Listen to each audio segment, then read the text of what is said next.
उदास बैठल हो? अरे उदास का तो हमारे जिंदगी में आग लगे हो। हाँ, कैसे आग लग गई हो तोहरा जिंदगी? सुनावा। कीमतिया मरल कमन सवतिया पिया मोर गईल भुलाई हो।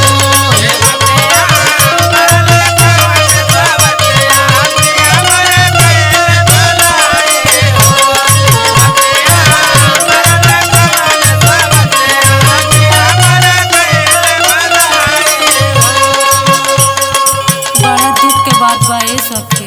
सुना आगे। सुनावा। अरे गईले भुलाई हो कि सखी मोर गईले भुलाई हो।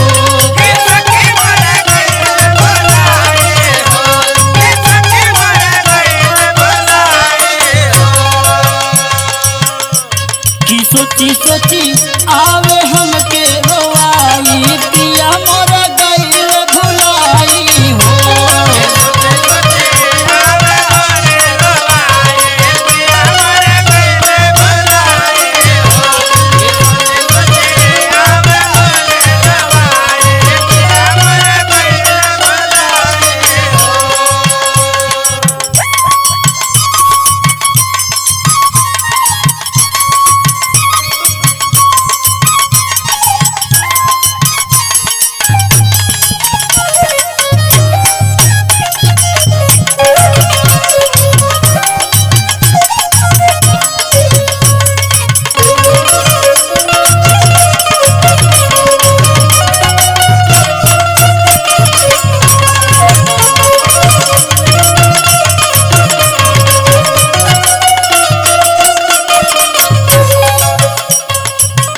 सुना तारू।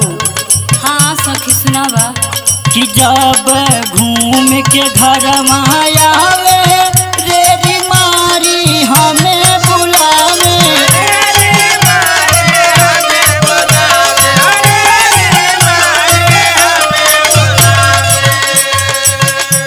कि जब घूम के घर आवे रे बीमारी हमें बुलावे।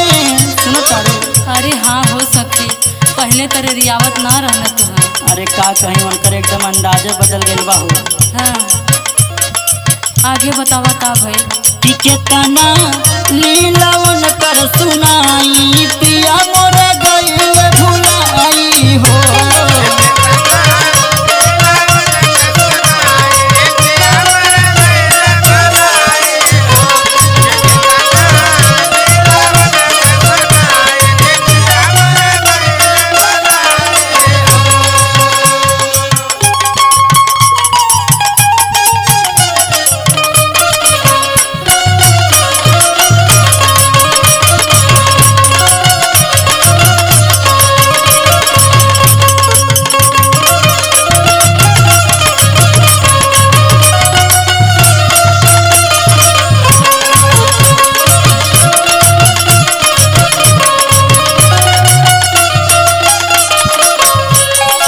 मत रोवा ए सखी, काहे रोवत हो? अरे टेंशन हमार ना बाए सखी। अरे तू चुनवा मुनवा है उन्हें जियाई के। सही कहत होई हो बात बा। कौनो को फीस ना बा तो कौनो को कपड़ा ना बा हो। अरे उ तो और जाना तार भूल के जाना लू आर के। हाँ हाँ, उ जन गनवा लिखे ना। अरे वह गनमा लिखे उनके अपने अपने साथे लेके एकदम लेके पेपर रहा न हो। हाँ, जब से उनकर साथ पकड़ ले सुना का भैल बा। का भैल बतावा।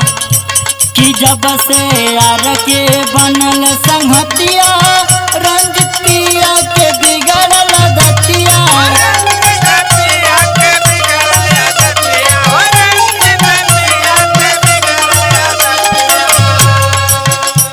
कि जब से यार के बनल संगतिया रंजित पिया के बिगड़ल दतिया। हाय हो राम, एकदम तहार करम फूट गेले सखी। सुना। हाँ सुनावा। कि उनके डांटे न उनकर